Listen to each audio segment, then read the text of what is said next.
Hello and welcome back. Tonight I want to present a few things, some classic Aurora model kits. A couple I found that weren't Aurora. Uh, it's one that I'm going to present and I'll tell you about it. But I want to start off with what you see behind me is the box because I'd already built it up. I'm looking for one in the box. It's Aurora model kits, the greats of sports, great heroes of sports, and this is Jack Dempsey and Louis Firpo. They had their match in 1923, and what was funny was um, in the first round, Firpo knocked Jack Dempsey out of the ring and onto the ground, and but in the meantime, Jack Dempsey knocked Firpo down 7 times in the first round. So when Firpo knocked Dempsey down and out of the ring, it just made him madder.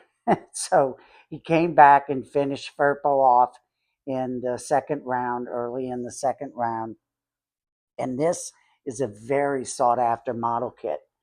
This is Firpo and Jack Dempsey. I believe it was on some state grounds, fairgrounds or something in New York. And you see Firpo right here um, getting pretty battered by Jack Dempsey. Don't know how well you could see it. I'm going to do some pictures and close ups and kind of insert them at the end. But it's a really super sought after model kit. If you ever find it, get it. Even if it's built up, get it. It's worth a lot of money. One of the most sought after model kits there are. I think they did Johnny Unitas, they did Jim Brown, they did a few others, and they're pretty sought after kits. And and here's another one that's pretty sought after too. The Babe Ruth. That's this is when he 1927 he hit his 60th home run in Yankee Stadium, and this model kit comes with it's open. Been around since 1964 or 65, maybe 1960, 65. And this is the kit, and it comes with a backdrop of the Yankee Stadium stands and the crowd. It's a pretty cool model. Comes with 3 figures. It comes with Babe Ruth, a catcher, and an umpire.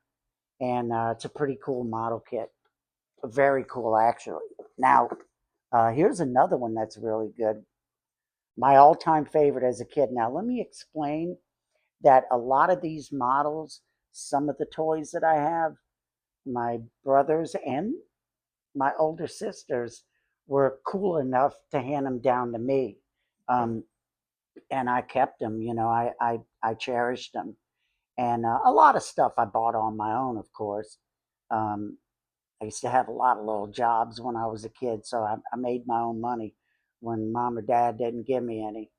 But I had a job that I was like 9 years old. What I would do, I would go to this. There was a grocery store that was like not like a. There was our house, and they had like a, a street that a bridge was on, and on the other side of the street was a supermarket. And what I would do, I would go there, and I would ask when ladies were coming out with their groceries. I would ask if they needed help putting their groceries in the car. And they see a 9-year-old kid. I guess they felt sorry for me and let me put the groceries in the car. And I had mentioned it in other videos, and I'd go around and gather up all the baskets for the stock boys, and they would tip me, and I made pretty good money at it. Besides other little things. Now this one, 19 it was designed in 64, so it was after the incident, November 22nd. 1963, and it was already in design, or the idea was put out, and it was the Great American Presidents. That's John F. Kennedy, Aurora model kits, but it ended up being released in early '65, and not long, a year or so after November 22nd. And this one's still in the box. Yeah, I opened it, of course, and kind of looked through it. That's the original instructions, um, as you can see,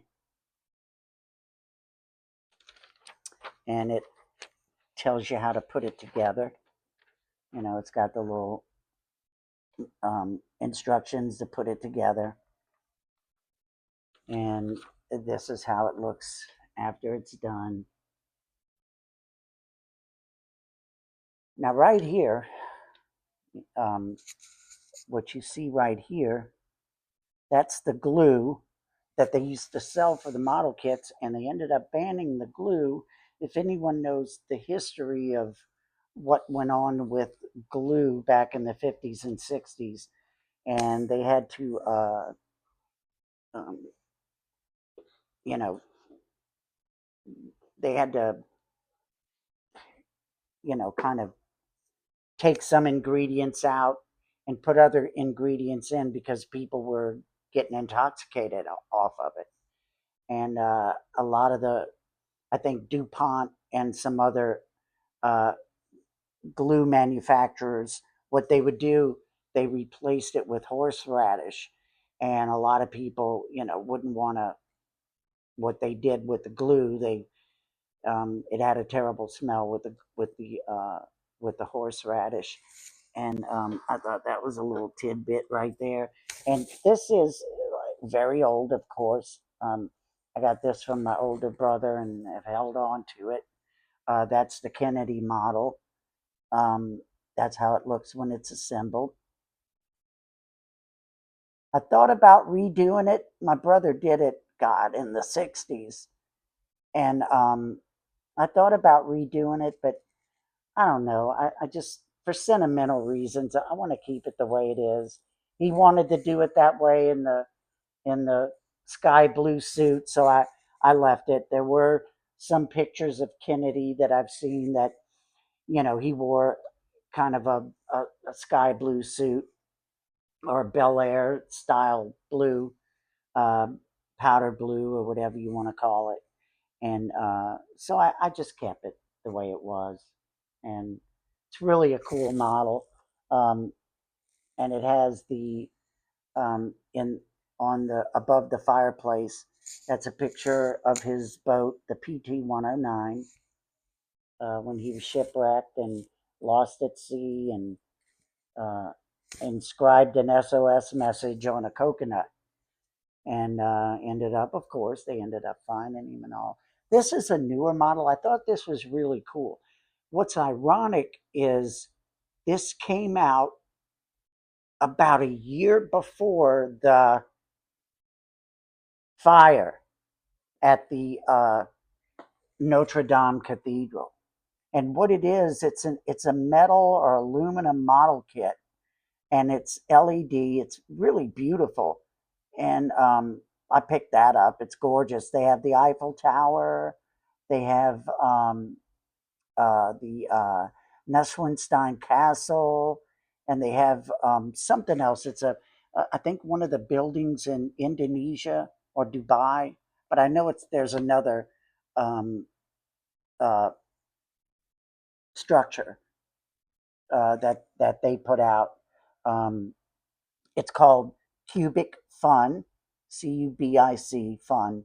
That's the name of the company, and they're pretty cool. I'm sure you could still find them. They're not that old.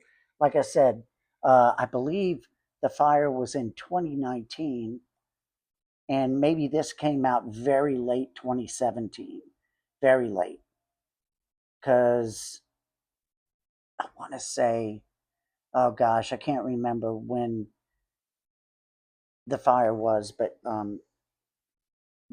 this came out about a year before that happen. I found that strange.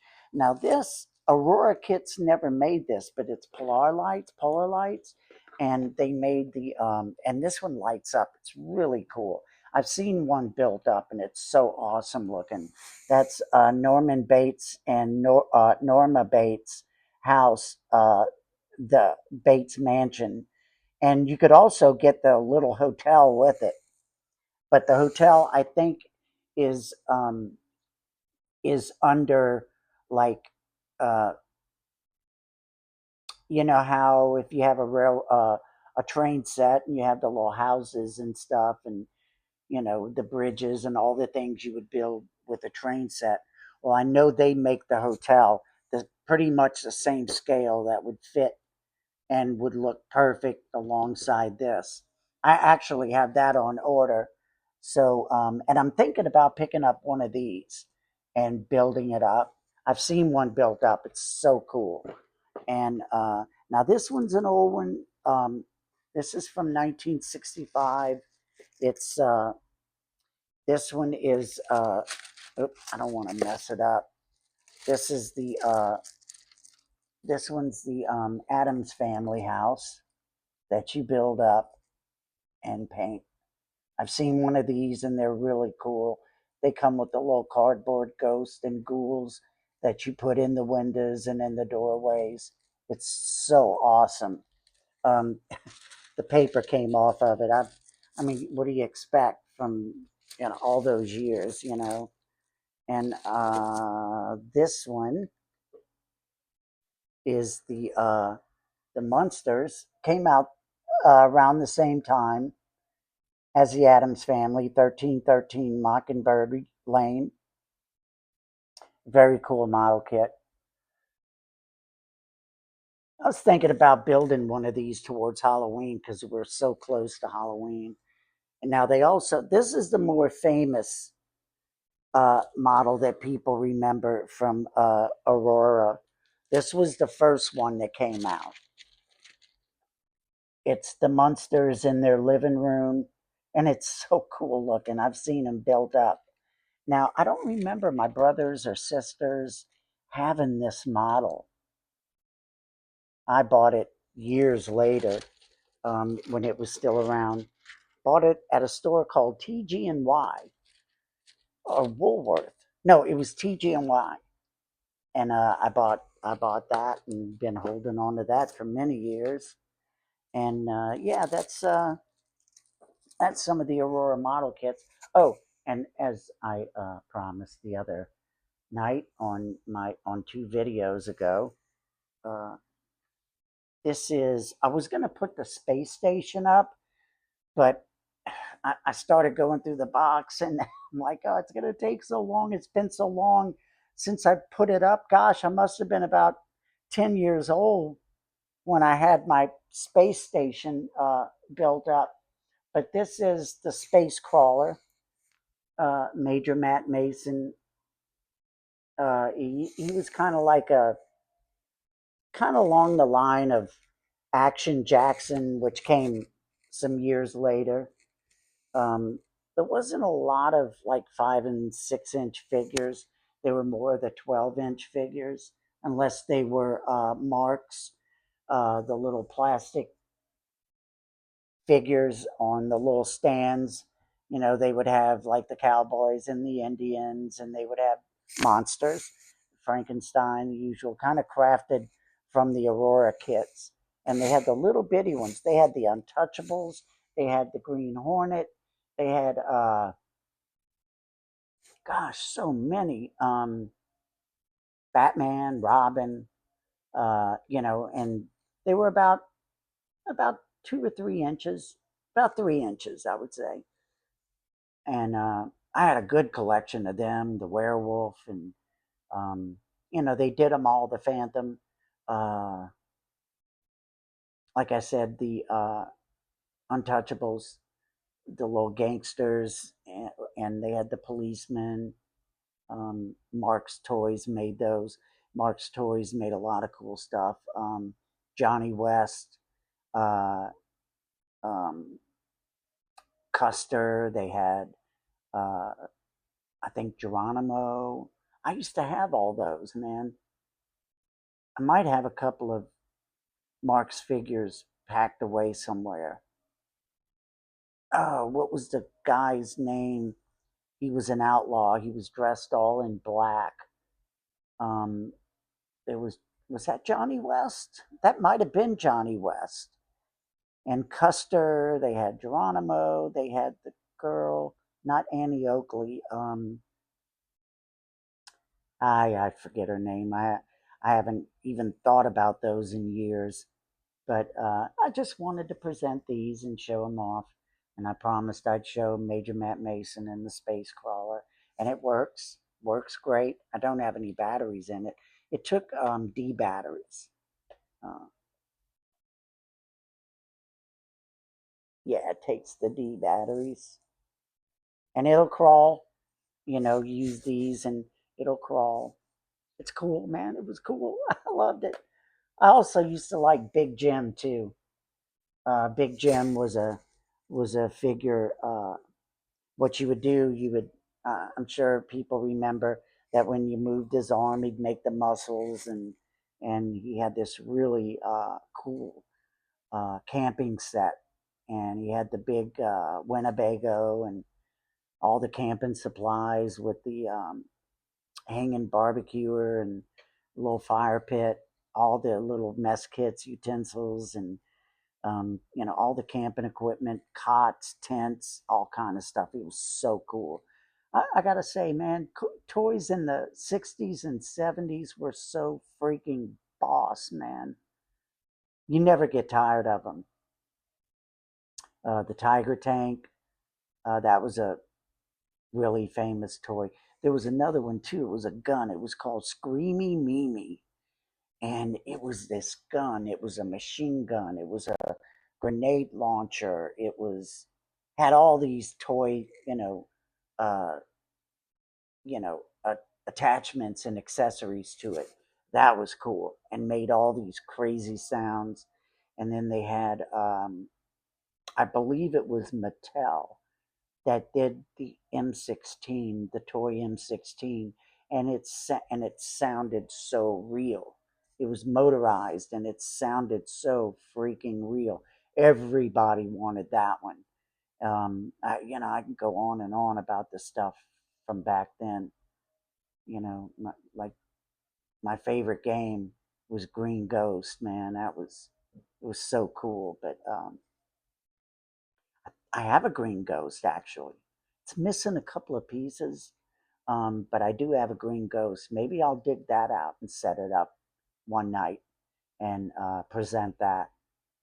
I saw on eBay the pieces that I'm looking for. They have them on there. Actually, they're in my cart. So I might go ahead and get them. And before I present Green Ghost, I'll make sure I have all the accessories. So, you know, and have it built up and ready. Yeah, all those toys that came out, like Mousetrap, and all these toys that Rock'em Sock'em robots. That was all around that time. I mean, Easy Bake Oven, I think, came out in the late '50s, early '60s, and the '50s had some great toys too. To me, what came out of the '50s that I loved were the tin robots, the little wind up tin robots and the battery operated tin robots. I had this one that was so cool. What it would do, it would walk, and I've been trying to find one, and I haven't even seen it listed. He would walk and he would stop, and this thing would open up on his chest, and it was like a movie of a spaceship landing on the moon. It was so cool. I mean, think about like for back in the '50s, it was showing like little film footage when he opened it up. It was so awesome. And then there were other ones like that, but they weren't little film. They were like it was like a lighted up, continual rolling, uh, animated thing of like flying through space or landing rockets and things like that. So cool. So many cool toys. But yeah, that's it. And I'm glad you got a chance to see some stuff which was a blast from the past. And Again, hit like and subscribe if you like the stuff that I present. And I want to wish you a good night and thank you so much.